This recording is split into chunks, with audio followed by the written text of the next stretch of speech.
Исәнмесез, эфирда адымнар тапшыруы бу атнаның мөһим вакыйгалары турында алдағы ярты сәгатьтә.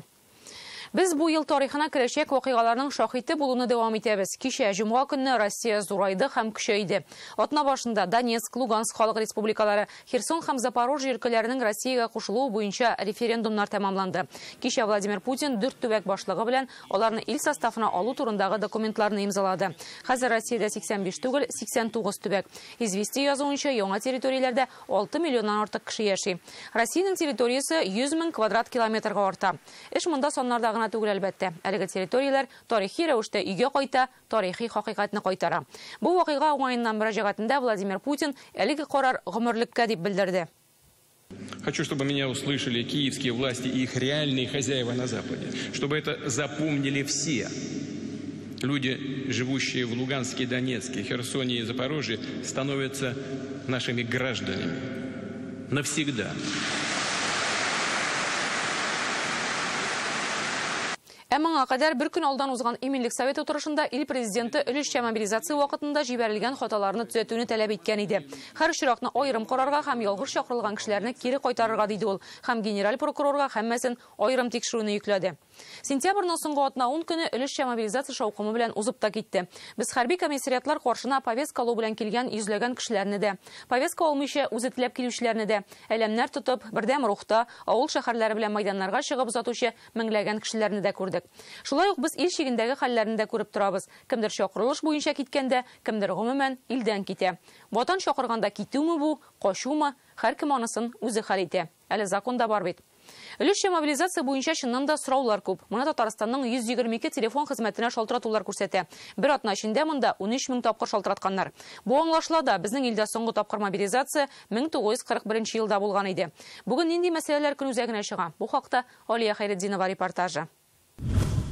Сегодня мы сражаемся, чтобы никому и никогда не пришло в голову, что Россия, наш народ, наш язык, нашу культуру можно взять и вычеркнуть из истории. Сегодня нам нужна консолидация всего общества. Приказываю вам вернуться живыми, здоровыми. Кичә тоже малайларны заттык. Алар белән йөрдек. Алырга нәрсә алдым, шуларны алырга тырыштым инде. Илнең төрле төбәкләре, шәһәрләре, йөзләгән хәрби комиссариатлар һәм бер үк күренеш. Повестка белән йөрәк кушуы буенча алар китә. Фәрхәт Михайлов повестканы бер көн элек алган. 5 ел элек Тоцки шәһәрендә хезмәт иткән егет дизель техниканың бар нечкәлекләрен белә. Тиләр бабайлар тоже бит алар кем берсенә кашып бармаган. Кирәк барабыз. Якын кешеләрне кайгырмасыннар. Бүтән әмерләр була. Советтен ауыл председателі шақырды да ауылда. Военкоматтан список келдірамыз. Военкоматқа бара керек деп. Мен де ұзақ орамша бардым. Кеше барғаным. Кеше берділер бүгінге повестка. Как говорится, долг родине. Аларны дуслары, туганнары узата. Бу атнада Түбән Камада узатучыларның саны 5 000-гә җитте. Яршаллыда 1000-нән артты. Әлбәттә дә шуннан ким түгел. Горурлана. Кошып йөрмәделәр. Ана йөрәге түзәргә тиешле. Bütün бәндәләргә дә аналарга сабырлык бирсен Ходай Тәгалә.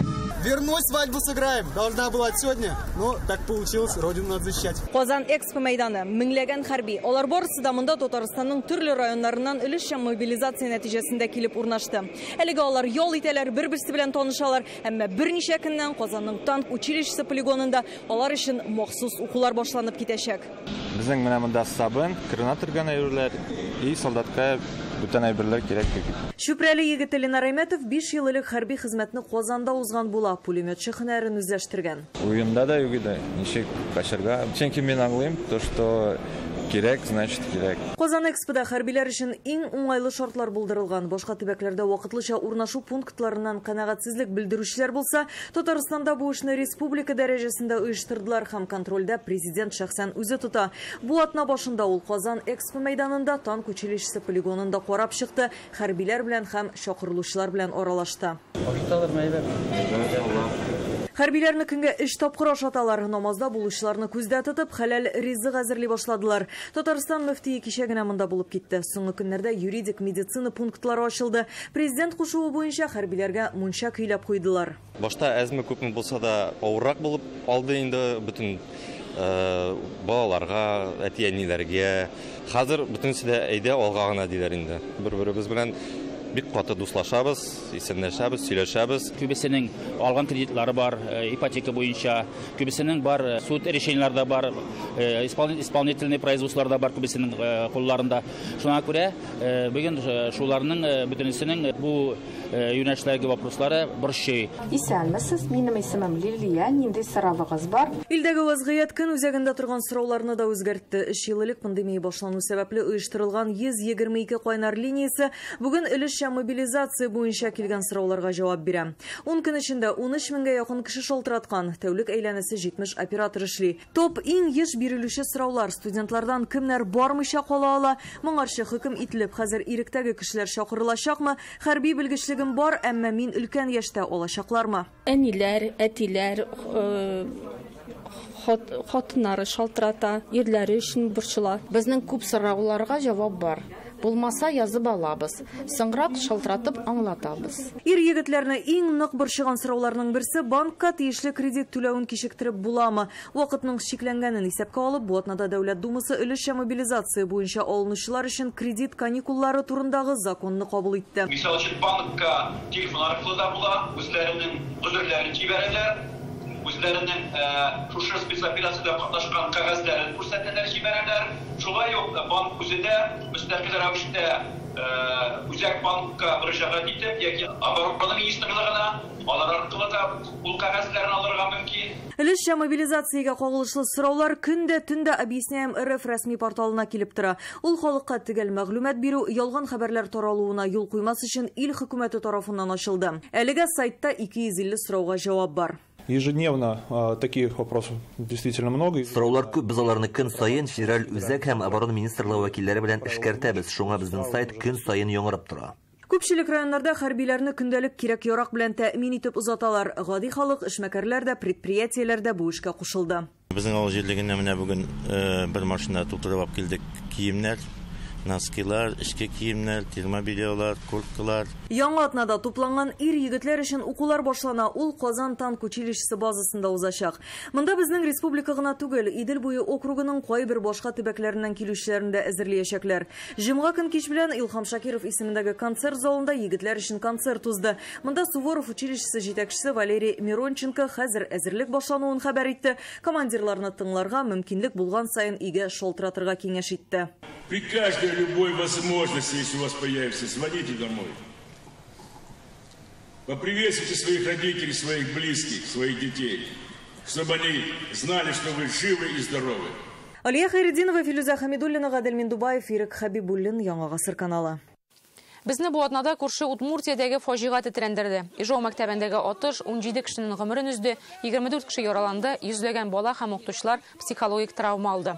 Татарстан халкы өчен бу фаҗига 11 майның кабатлануы кебек иде. Бик күп билгеләре буенча охшаш җинаять. Узылган шундый ук юл, шундый ук гамәлләр. Быел Удмуртия мәктәпләрендәге иминлекне тәэмин итүгә 1 миллиард сум акча бүлеп бирелгән. Бик зур сумма. Һәр төбәк моның кадәр күләмдә акча бүлә дә алмый. Фаҗига булган мәктәп закон таләп иткәнчә саклана торган була. Тәүлек дәвамында. Аның шәхси сак оешмасы белән килешүе бар. Сакчылар урынында була. Аларның икесе үтерелә. ЧОП җитәкчесе бу атнада кулга алынды. Бу хәлнең сәбәпләрен тикшерүчеләр әле озак ачыклаячак. Казан фаҗигасыннан соң ел ярым узды, тикшерү дәвам итә.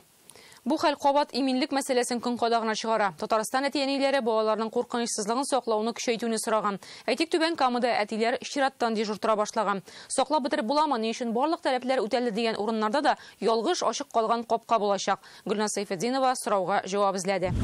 Охрананы көчәйтергә кирәк инде, охрананы, бабайларны, әбиләрне алып батырга, яшьләрне куярга кирәк. И вооружение кирәк, наверное. И оружиены алып батырга бөтен гражданскийдан. Мәктәпләрне ниндидер стратегик объектлар шикелле саклау һәм корал белән саклау тиешедер дип уйлыйм. Әгәр дә кешенең явыз нияте бар икән, ул теләсә кайсы капканы ачып керә торгандыр дип уйлыйм. Армиягә китеп утырды бу мәктәпкә, җәмгыятьне тәрбияләргә кирәк. Тоймалар кору, хәвеф төймәләре урнаштыру, видео күзәтү алып бару, булар барсы да булырга тиешле саклык чаралары.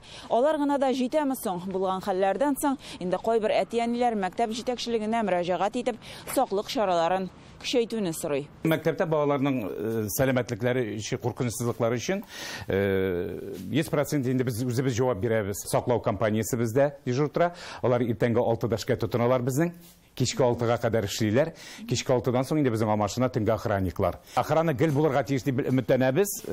Балалар саны бездә һәм икенче категорияларда ул шәхси караучылар булырга тиеш. Питрәшнең икенче мәктәбе ишек үзеннән үзе бикләнә. Мәктәп эчендә һәм территориясендә 4 урында видеокамера. Балалар иң күп йөри торган урыннарда менә әтиәниләр килә торган урыннарны, караңгы урыннар анда алынмаган. Һәр көнне кич белән дәресләр беткәннән соң без анализ ясыйбыз. Мәктәпкә кем кергән, кемнәр нинди родительләр килгән мәктәп ишек төбенә, аларның бөтенсен яздыра ул. Көн үткәч, булай көн дәвамында карап тормыйсызмы? Андый вакыт, андый чиракларның кирәк язылып бара. Ул ай буе саклана. Кичә генә безнең мәктәп территориясендә булды шундый хәл. Хәл охранник килде минем янга. Хәбер Загудович мәктәп янында шикле кеше йөри ди. Самым деле biz чыктык. Ана кара капюшон, карадан киенгән иде ул, кара күзлек кигән иде. Без шул чиракта инде Росгвардиягә шалтыраттык.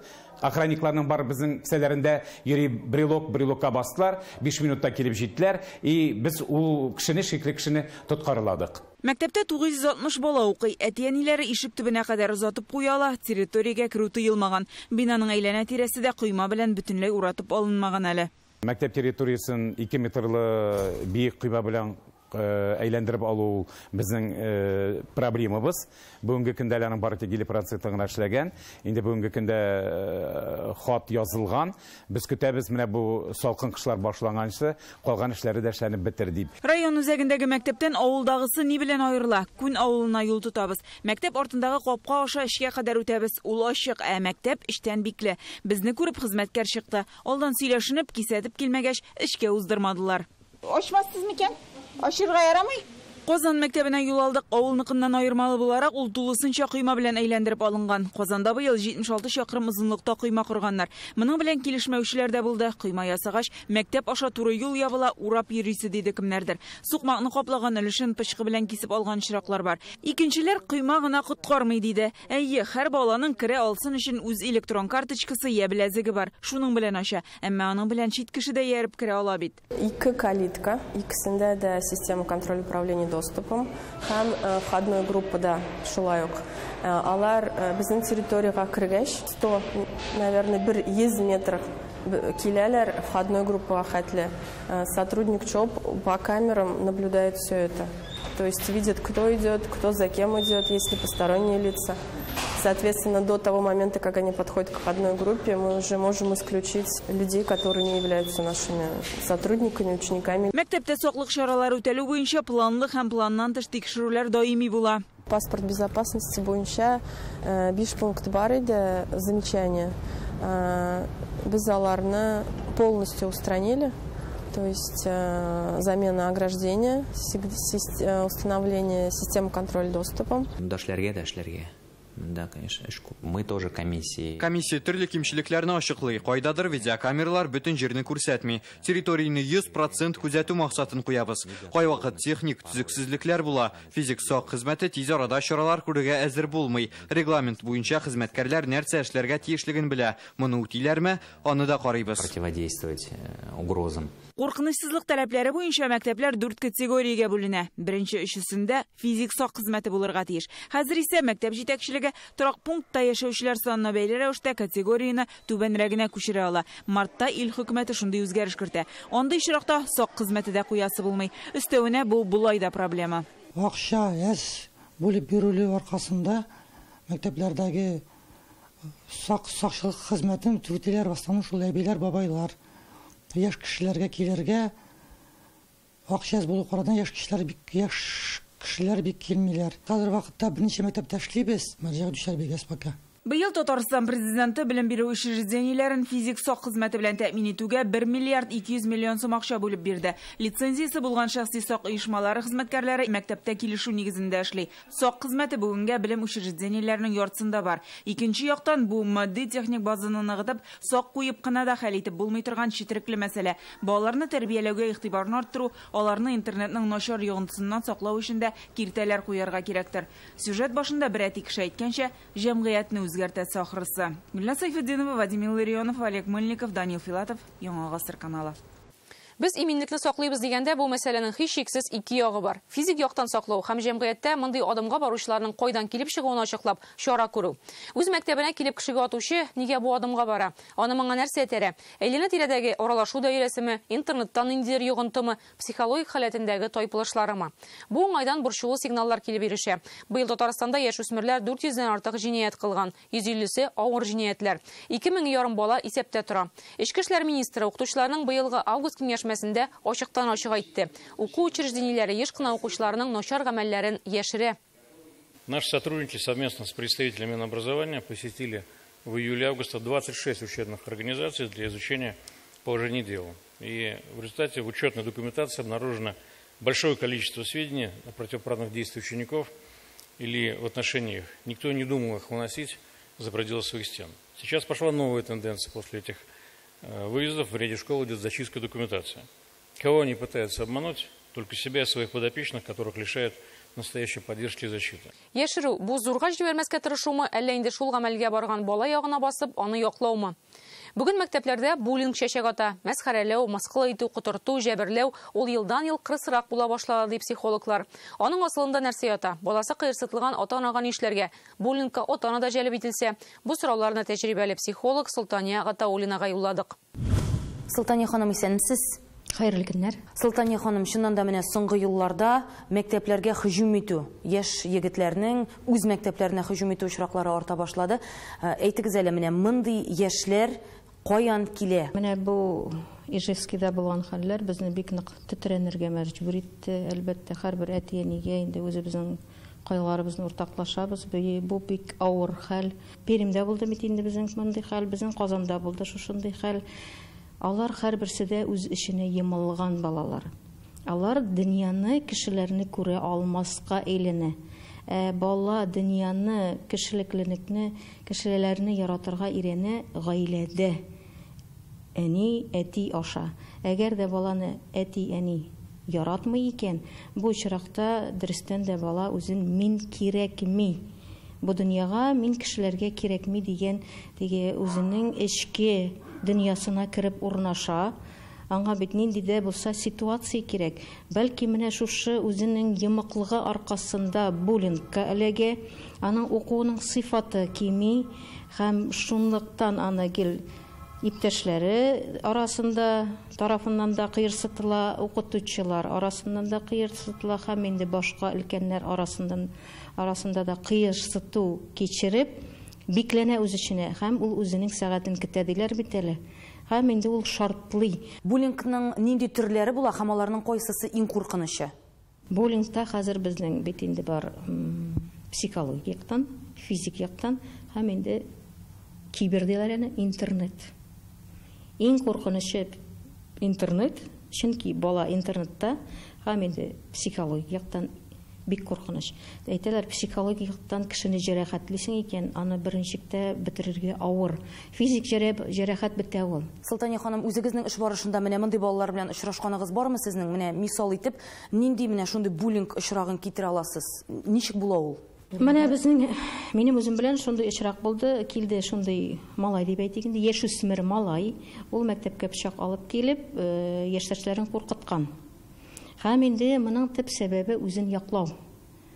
Аның үзенә теге төрле сүзләр әйткәннәрдер инде, чөнки гаилә хәле аның башкачарак, аерылып тора башкалардан дип әйтик инде без. Шуның аркасында бәлки ул үзенең дәрәҗәсен, авторитетын күтәрәсе килгәндер. Укытучыларның август җыелышы вакытында Эчке эшләр министры Артем Хохорин мәктәпләр менә мондый пычак алып килү кебек очракларны, укучыларның менә үзара буллинг очракларын мәктәпләр яшереп кала дип әйтте. Менә мондый яклап калу, мәктәпнең үз эчендә калдыруы нәрсәгә китергә мөмкин? Менә шушындый хәлләргә китереп чыгара. Алар бит һәрберсе үз мәктәбенә бара. Буллингка, ягъни кыерсытуга дучар булган баланы яки үзе менә шулай башка балаларны кыерсыта торган балаларны менә ничек аерып буланың билгеләре бармы? Бала үз эченә бикләнә, кешеләрне күрә алмый, дөньяга битараф була, әйләнә-тирәдәгеләргә күбрәк телефон, компьютер, телевизор каршында була, мәктәпкә барасы килми, укуның дәрәҗәсе, уку сыйфаты төшә, һәм инде киім белән йокларга мөмкин ятырга, ул үз-үзен карамый, тышкы кыяфәтенә игътибар бирми башлый ул. Әтиәнигә нишләргә соң инде бу очракта, әгәр дә менә ул әлеге билгеләрне баласында күрә икән? Бу балалар белән теге шәхси эшләү кирәк. Аларны күреп, бәлки аларга ниндидер теге поручение диләр инде. Элек бирәләр иде, хәзер дә бар ул. Бәлки аны шулай кызыксындырырга кирәктер. Менә син булдырасың, бит мин сиңа ышанам, менә син шушыны эшләл дип. Я булмаса берәр теге авыр шөгыль бирергә кирәктеләр инде аларга. Нәрсәдер эшләргә, менә башын ватып, нәрсәдер эшләргә. Игътибар җитмәгәнлектән булырга мөмкин бу. Безнең һәрберебезнең үзебезнең чик бар. Ул чикне үтеп керергә ярамый. Бала дигәч тә аны biraz гына инде чикләрне билгеләргә кирәк. Әгәр дә ул гаиләдән килә икән, үзенең чиген белергә, мәктәпкә килгәч ул аны белә инде. Бер мәктәп кенә бер нәрсә эшләй алмый, мин монда мәктәпне дә гаепләмим. Чөнки без үзебез игътибарсыз балаларыбызга карата, битараф. Әгәр әти-әни белән мәктәп бердән булмаганда, гаилә, мәктәп, алар бергә үрелеп барырга тиеш. Әңгәмәгез өчен бик зур рәхмәт сезгә. Үзегезгә рәхмәт. Адымларына дәвам итәбез. Татарстан буенча көзге ярминкәләр бара. Бүген 4-нчесе иде. Республиканың зур социаль проекты ихтыяҗ иң зур булган вакытта яз, көз һәм кыш башында халыкны азык-төлек белән тәэмин итү мөмкинлеге бирә. Бүген Казандагы ярминкәгә президент Рөстәм Миңнеханов чыкты. Ул нәрсәләргә игътибар итте? Илдар Сафиуллин репортажы. Хәзерге вакытта без Казанда иң зур ярминкә уза торган мәйданнарның берсе агросәнәгать паркында. Монда 3 районнан авыл хуҗалыгында җитештерелә торган барлык продукция тәкъдим ителә. Барлыгы 140 машина белән килгәннәр. Әйдәгез киттек сәүдәләтләренә, кирәкле азык-төлекләрне бергәләп талыйбыз. Базарда иң тиз сатыла торган товар ит. Менә саба сәүдәгәре Марселя Әлмиева сыер итен 480 сумнан тәкъдим итә. Бик яратып алдылар. Артык майлы да түгел, менә как раз Казан халкы өчен дип килдек. Яраталар безнең итне, яратып алалар. 2 атнага бер киләбез. Ярминкәгә президент килгәндә Марселя ханым яңа түшкәне сата башлаган иде инде. Рөстәм Миңнеханов халык белән аралашып, сату барышы белән кызыксынды.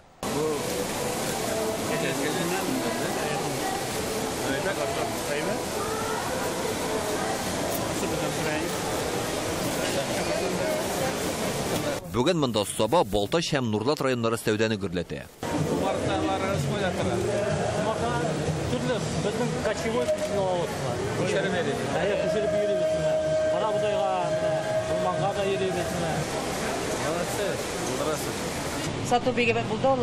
Яшелчә җиләк җимеш ярмалар алу өчен Балтач районының сәүдә рәтенә тукталдык. Монда кабак белән кукурузга кадәр бар. Менә корабыдай 90 сум тора, кибеттә 100дән артык диләр. Без инде монда килгәндә халыктан арткан, үзенең җитештерген продукцияләрен алып килгән тырышабыз инде. Аллаһка шөкер инде почти 45-50 мең бурычка белән кайтабыз.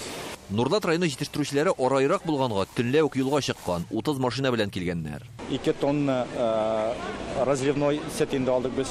Һәм тонна ярым сет каймак, май продукциясе, ит менә 1 тоннада 300 килограмм әле сату бара. Сатып алучы шәһәр халкы канәгать, товарларның сыйфатлы булуын белгәч теләп киләбез диләр. Бераз гына арзан булсын дип әйтеп киләбез ярминкәгә килгән чагында. Һәр вакытта да арзанрак булса инде, аларга күңеллерәк бит инде. Ул алдык, ишек алдык, майлар алдык. Кәбестә, бәрәңге, тагын суган, вот шу яшелчәләр.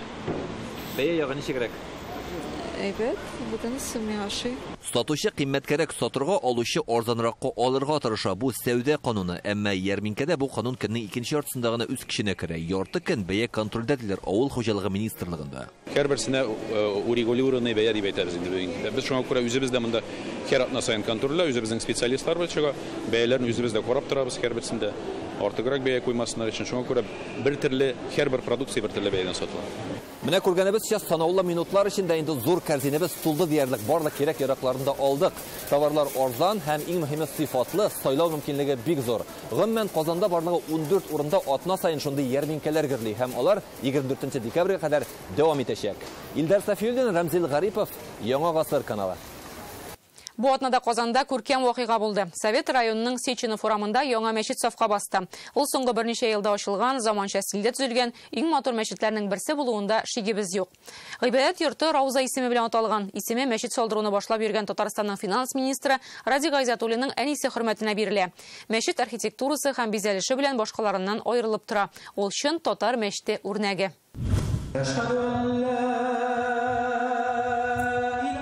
Менә ул Казандагы өр-яңа гыйбадәт йорты. Узган елның язында бу урында бушлык була. Апрельдә нигез ташы салганнар. Бу атнада беренче тапкыр җомга намазы укылды.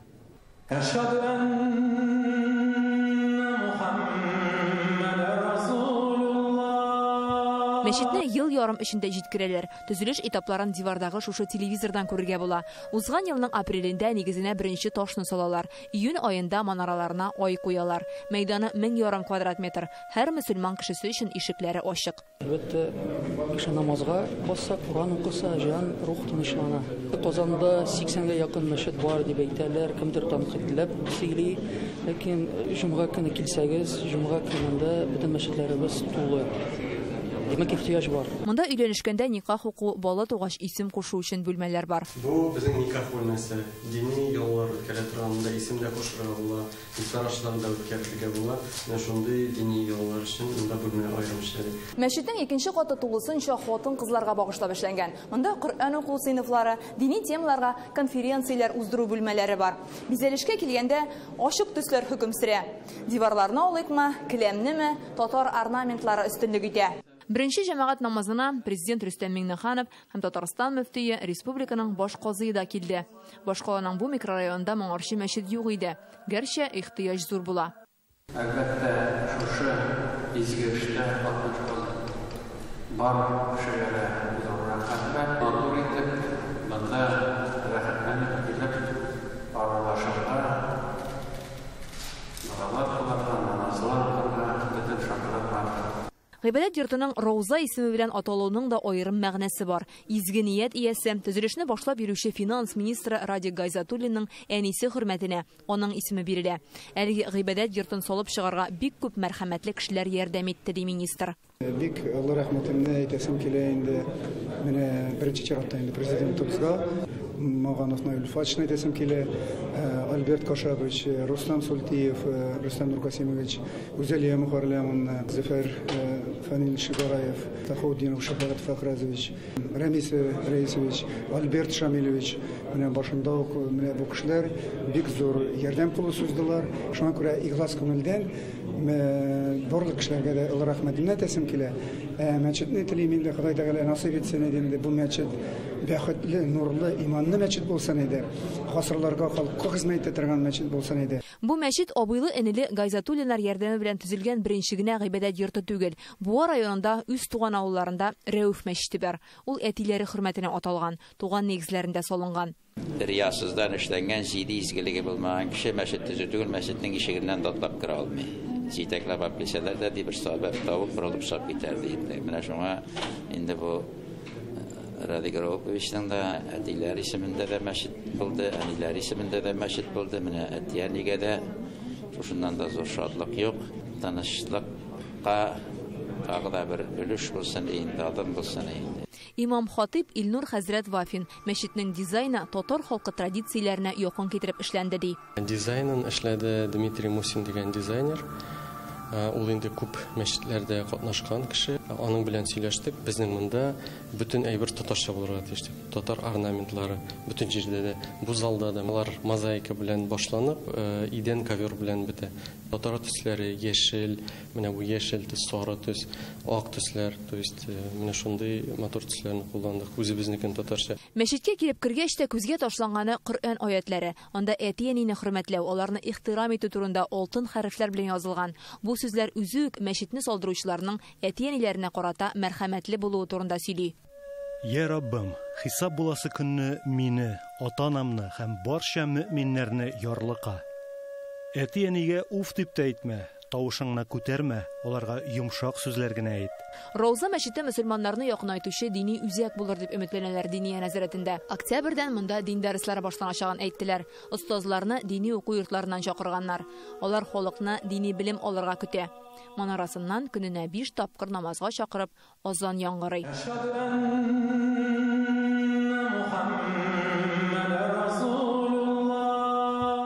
Фируза Мәҗитова, Рәмзил Гарипов, Владимир Гурьянов, Яңа Гасыр каналы. Бүгенге адымнар тәмам. Эфирда бер атнадан очрашырбыз. Исән сау булыгыз.